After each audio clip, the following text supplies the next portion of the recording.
And language pathologist and psychologist. ఈరోజు మనము how children acquire speech and language తెలుసుకుందాము. So దీన్ని నేను సింప్లిఫై చేసి చెప్తాను. ఎలా అంటే నార్మల్గా మనము ఎప్పుడైనా సరే ఒక కొత్త లాంగ్వేజ్ సెకండ్ లాంగ్వేజ్ నేర్చుకుంటాం అనుకోండి, వాట్ వాజ్ ద ప్రొసీజర్? మనము ఫస్ట్ దాన్ని అర్థం చేసుకుంటాము, ఇమీడియట్గా మాట్లాడలేము కదా. So final goal is speaking in other language. So first one ఏంటి? First step is understanding the language. దాని తర్వాత ఏం నేర్చుకుంటాము?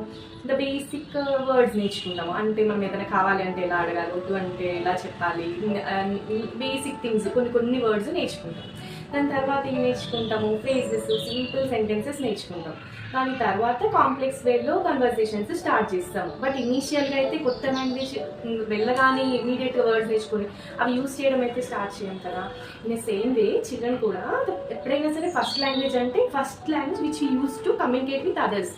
సో నార్మల్గా నాన్ వర్బల్ చిల్డ్రన్కి ఆ నాన్ వర్బల్ లాంగ్వేజే వాళ్ళ ఫస్ట్ లాంగ్వేజ్. అంటే ఎలాంటి జెస్చర్స్, సైన్స్, ఎక్స్ప్రెషన్స్, వాళ్ళ బిహేవియర్స్ యూస్ చేసి మనతో కమ్యూనికేట్ చేస్తున్నారో అదే వాళ్ళ ఫస్ట్ లాంగ్వేజ్. సెకండ్ లాంగ్వేజ్ అంటే మనం నేర్పించే లాంగ్వేజ్ వాళ్ళకు సెకండ్ లాంగ్వేజ్ అవుతుంది. సో అప్పుడు వాళ్ళ ప్రాసెస్ ఎలా ఉంటుంది?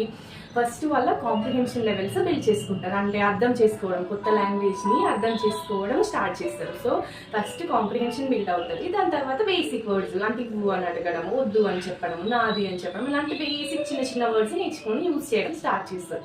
దాని తర్వాత మెల్లిగా 2 వర్డ్స్ కలిపి యూజ్ చేసే ఫ్రేజెస్, సింపుల్ సెంటెన్సెస్ మాట్లాడటము, తర్వాత కాంప్లెక్స్గా కన్వర్సేషన్స్లోకి మారుతుంటారు. బట్ నార్మల్గా పేరెంట్స్ చేసేది ఏంటి? స్పీచ్ డిలే ఉంది, స్పీచ్ థెరపీ కానీ ఇమీడియట్గా వర్బల్ లాంగ్వేజ్ని ఎక్స్పెక్ట్ చేస్తుంటారు. బట్ అది నార్మల్గా ఆర్డర్ కాదు. And also it depends upon condition. Only hearing problems లాంటివి ఉన్నాయనుకోండి, జస్ట్ మాట్లాడటమే ప్రాబ్లం కాబట్టి మనము ఎక్స్పెక్ట్ చేయొచ్చు, తొందరగానే ఎక్స్పెక్ట్ చేయవచ్చు వర్బల్ లాంగ్వేజ్.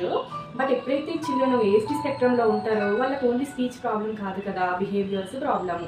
సో దాని కాజ్ డిఫరెంట్ ఉంటుంది కాబట్టి ఎప్పుడైతే వాళ్ళ బిహేవియర్స్ మోడిఫై అవుతాయో, కొంచెం అటెన్షన్ తక్కువ ఉంటుంది, వీటితోని కలుపుకొని మనం వాళ్ళలో స్పీచ్ని కాంప్రిహెన్షన్ని ఇంప్రూవ్ చేయాలి. దాని తర్వాత ఎక్స్ప్రెషన్ కోసం ట్రై చేయాలి. కాబట్టి స్పీచ్ టేక్స్ టైం.